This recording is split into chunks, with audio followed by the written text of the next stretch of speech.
Hello students, कैसे हैं आप सब।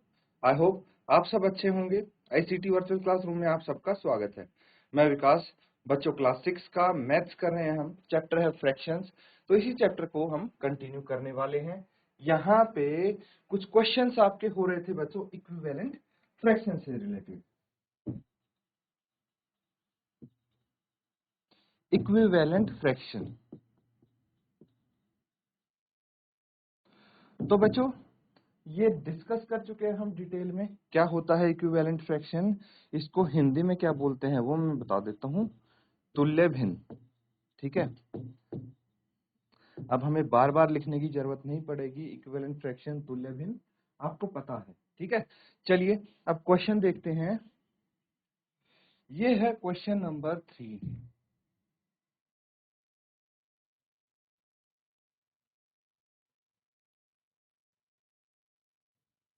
सबको विजिबल है। अब देखिए यहाँ पे बोला गया है replace this box in each of the following by the correct number. ठीक है। तो यहाँ पे आपको हर पार्ट में एक बॉक्स दिया गया है। बॉक्स का अर्थ है कि खाली स्थान छोड़ा गया है यहाँ पे। ठीक है। तो इस बॉक्स की जगह आपको सही संख्या सही नंबर क्या होगा वो बताना है, उससे इसको रिप्लेस करना है। तो कैसे करेंगे चलिए बच्चों सॉल्व करके देखते हैं। फर्स्ट पार्ट देख लीजिए यहाँ पे 2/7। 2/7 यही दिया है और हमें आगे क्या मिल रहा है 8। न्यूमरेटर में तो 8 है, डिनोमिनेटर में हमें नहीं पता कि क्या है ना। यही निकालना है। तो सबसे पहले आप ये सोचेंगे यहाँ पे देखिए न्यूमरेटर में कितना है 2 है ना। बराबर इक्वल टू जो है उसके लेफ्ट साइड एक फ्रैक्शन है, राइट साइड एक फ्रैक्शन होना चाहिए है ना।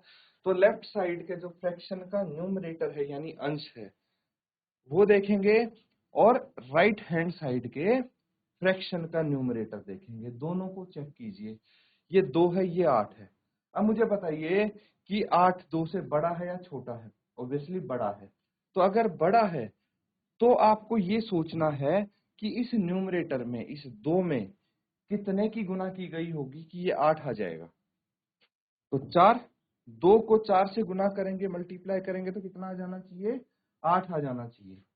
अब बच्चों ये सब इक्विवेलेंट फ्रैक्शंस हैं। ठीक है। तो अगर न्यूमरेटर में किसी नंबर से मल्टीप्लाई की जाती है तो सेम संख्या से डिनोमिनेटर में भी मल्टीप्लाई करेंगे हम। ये हमेशा याद रखना कि जिस नंबर से न्यूमरेटर को गुणा करेंगे उसी नंबर से डिनोमिनेटर को भी गुणा करेंगे। और अगर भाग करना है, डिवाइड करना है तो भी यही रूल लागू होगा। जिस नंबर से न्यूमरेटर को भाग करेंगे सेम नंबर से डिनोमिनेटर को भी भाग करेंगे। तो अब देखिए 2 को 4 से गुना करने पे 8 आया है। ये 8 यहाँ पे ऑलरेडी है। अब बॉक्स की जगह क्या आएगा यही बताना है आपको। तो बॉक्स की जगह जो 7 को 4 से मल्टीप्लाई करने पे आता है वो आएगा। तो इस बॉक्स को हटा के मैं क्या लिखूं 7 इंटू 4 कितना हो गया 28। 28 आ गया है। ठीक है।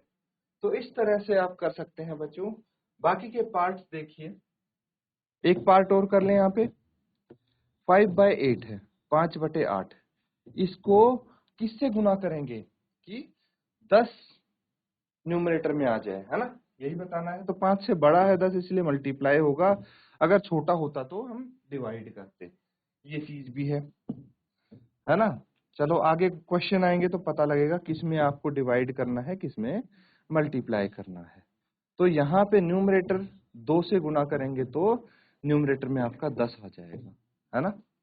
अब अगर न्यूमरेटर यानी अंश में जिस नंबर से मल्टीप्लाई हुआ है हर को भी उसी नंबर से मल्टीप्लाई करेंगे तो ये आ जाएगा 16। तो यहाँ पे बॉक्स के स्थान पे कितना आया है 16 आया है बच्चों। और यहाँ पे 28 आया है। तो इस तरह से पार्ट सी डी और ई है आपके पास। इनको सॉल्व करेंगे और आंसर बताएंगे कि बॉक्स के स्थान पे कौन सा नंबर आएगा। जैसे ही आपका आंसर आ जाता है हाथ खड़ा करेंगे, हैंड रेज करेंगे और उसके बाद आप आंसर बताएंगे। ठीक है। जल्दी से सॉल्व करेंगे बच्चों इसको।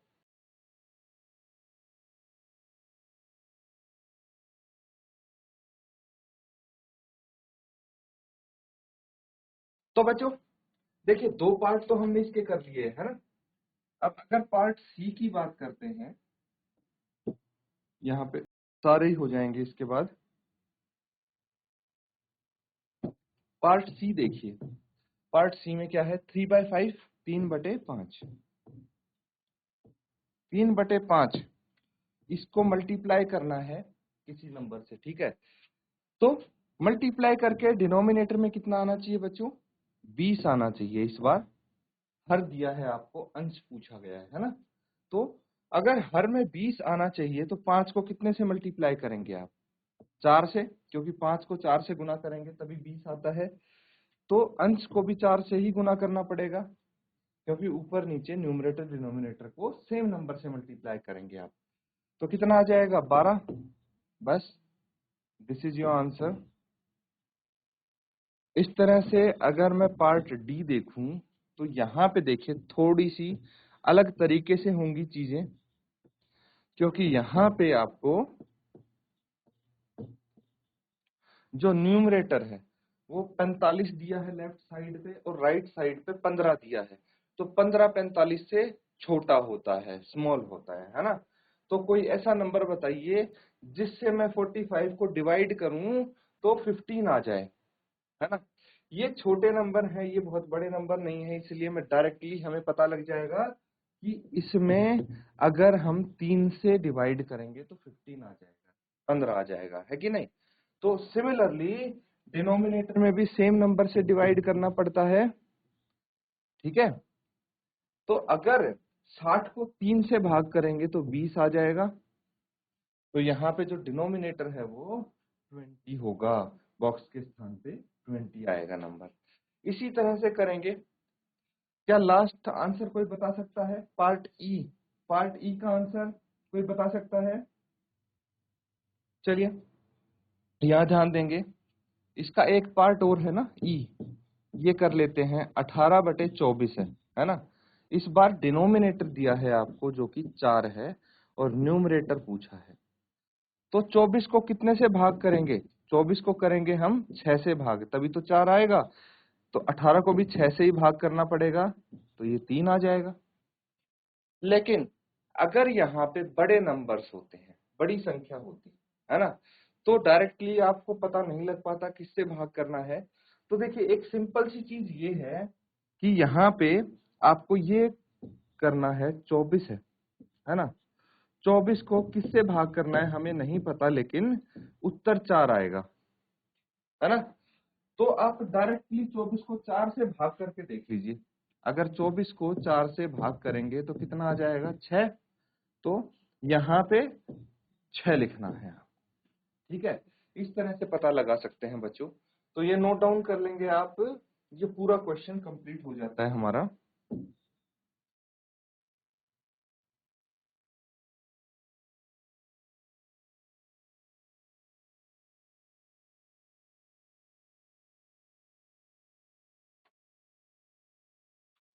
ठीक है बच्चों, आई होप सबने नोट डाउन कर लिया होगा। अब अगला सवाल करेंगे, नेक्स्ट क्वेश्चन।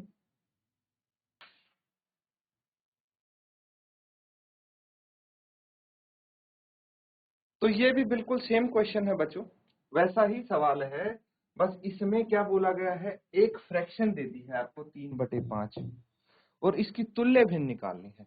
तुल्य भिन्न कैसे निकालते हैं, या तो न्यूमरेटर डिनोमिनेटर को सेम नंबर से मल्टीप्लाई करके, या फिर डिवाइड करके, ठीक है। तो यहाँ पे कुछ कंडीशंस आपको दी गई है, उसका ध्यान रखना है। डिनोमिनेटर यानी हर, और न्यूमरेटर मतलब अंश, ये आपको पता है ना। न्यूमरेटर यानी अंश, और डिनोमिनेटर यानी हर, ठीक है। तो अब देखिए कि आपको कुछ कंडीशन दे दी गई है ना। कंडीशन क्या दी गई है कि जो डिनोमिनेटर है वो 20 होना चाहिए यहाँ पे, ये आपको ऑलरेडी दे दिया गया है। तो अगर मैं ऐसे लिख दूं तो ये पिछले क्वेश्चन की तरह बन गया। अब मुझे बताइए कि 5 को कितने से गुना करेंगे कि 20 आ जाए, 4 से। तो 3 को भी 4 से ही गुना करना पड़ेगा, ये 12 आ गए। तो इक्विवेलेंट फ्रैक्शन क्या हो गई, 12/20 क्या हो गई, 12/20 पार्ट ए की। इसी तरह पार्ट बी, सी और डी आपको करने हैं। फटाफट सॉल्व करके अपना हैंड रेज करेंगे।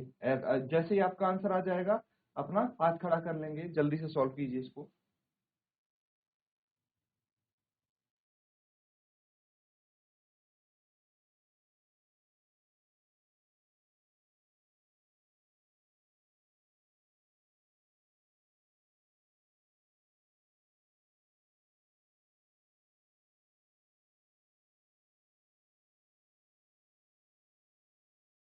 तो बच्चों कौन बताएगा आंसर? जीआईसी डुंगरी से, जीआईसी डुंगरी बोलिए बेटा। 3 की 3 से गुणा करेंगे तो 9 आएगा। 9 आंसर आ रहा है 9/15।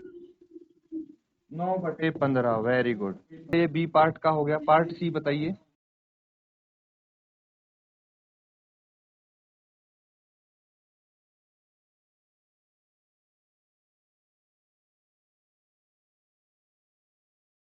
पांच को 6 से गुणा करके 30 आएगा।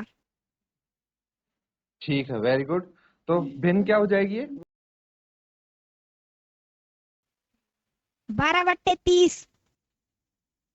12/30। क्या सच में 12 ही होगा या और कुछ होगा? एक बार दोबारा सोचिए बेटा। 18। वेरी गुड, 18 होगा। शाबाश। अच्छा, कोई और बच्चा है जो बताना चाहेगा अगला आंसर? कोई भी बच्चा? और कोई बच्चा जो पार्ट डी को बताएगा? जी 3/27। जी 9 से। हाँ बताइए बेटा, भिन्न बताइए मुझे, क्या भिन्न क्या आएगी? सर जी 45। 45। 27/45। ठीक है,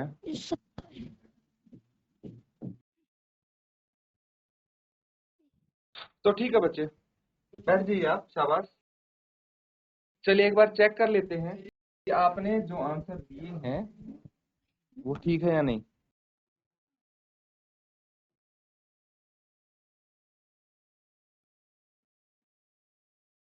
यहाँ पे पार्ट बी है ना? सबसे पहले बी पार्ट का आंसर आया आपका। तो फ्रैक्शन क्या है हमारे पास? जो फ्रैक्शन है वो देखेंगे। और कंडीशन क्या दी है कि न्यूमरेटर नो होना चाहिए, है ना? अंश नो होना चाहिए। तो फ्रैक्शन बताइए। तो 3 को 3 से गुना करके 9 आया है ना? 5 को भी 3 से ही मल्टीप्लाई करना पड़ेगा, क्योंकि न्यूमरेटर डिनोमिनेटर को सेम नंबर से मल्टीप्लाई करेंगे। पार्ट सी में भी यही करेंगे। 3/5 है। डिनोमिनेटर आपका कितना आया है? 30 आया है, हर 30 आया है।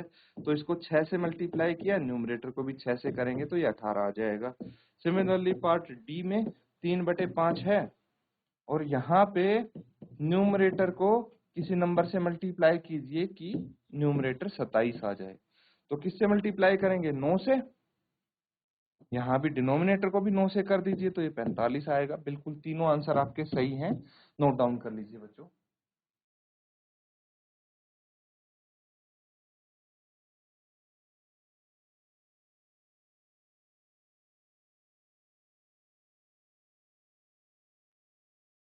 ठीक है बच्चों, अगला सवाल देखिए, बिल्कुल ऐसा ही है।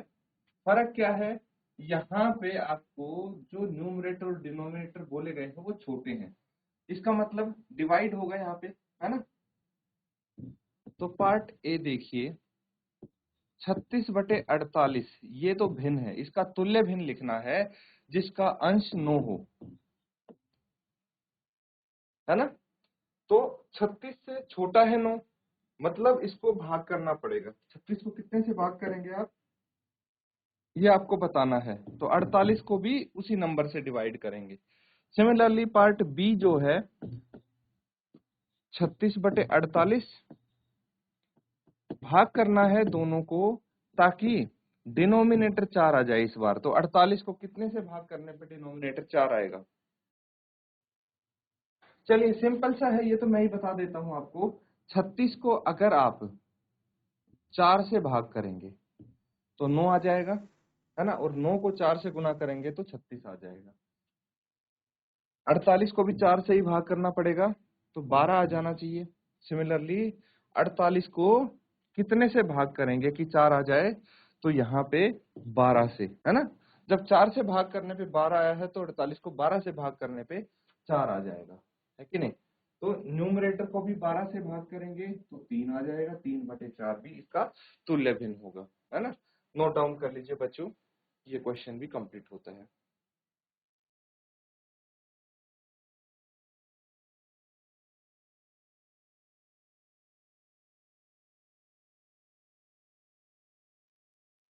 ठीक है बच्चों, अगला सवाल देखेंगे अब।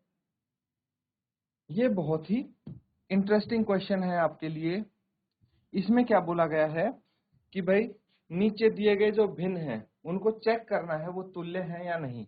Check whether the given fraction are equivalent. तो कैसे चेक करेंगे, बहुत सिंपल तरीका है।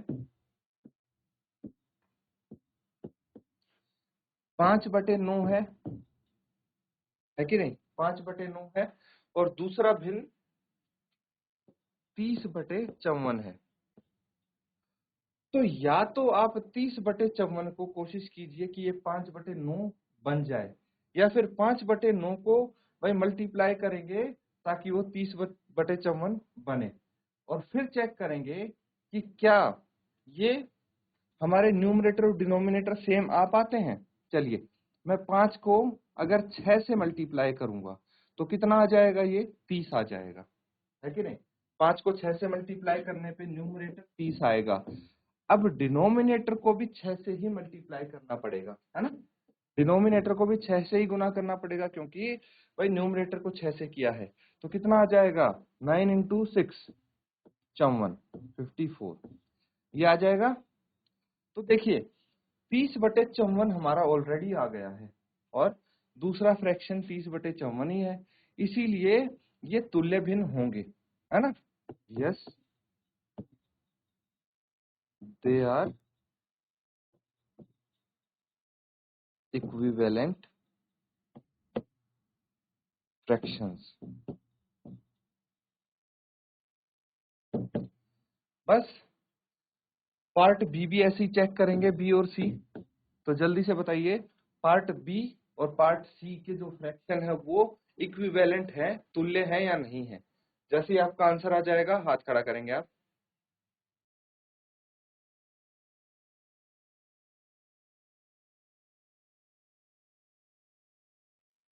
बेटा आया आपका answer, GIC Dungri. Yes sir.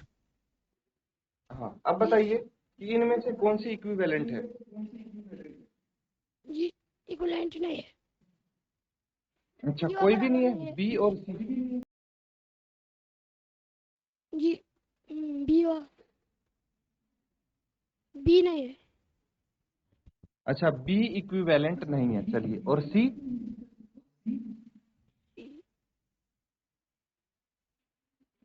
जी नहीं है नहीं सर, है, नहीं है। वेरी गुड, ठीक है, शाबाश। क्या नाम बेटा आपका। जी ललित मोहन। ललित, वेरी गुड ललित, बैठ जाइए बेटा। चलिए एक बार डिस्कस कर लेते हैं, और दूसरी बात कि इतना समय नहीं लगना चाहिए आपको।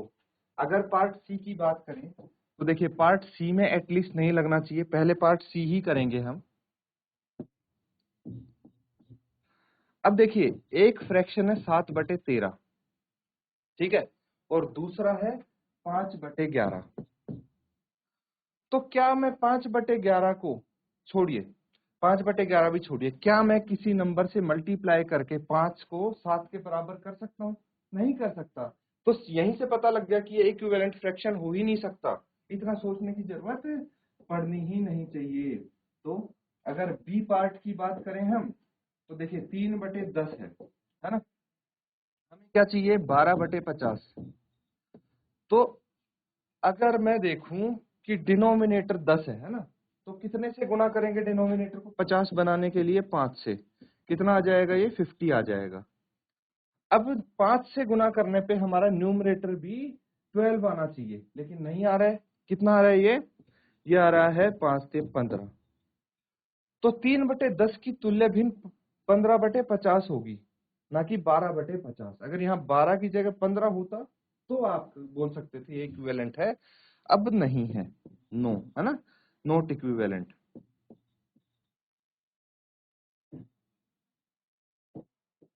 इसी तरह से ये भी नोट डाउन कर लेंगे बच्चों आप, ठीक है, नोट डाउन कीजिए।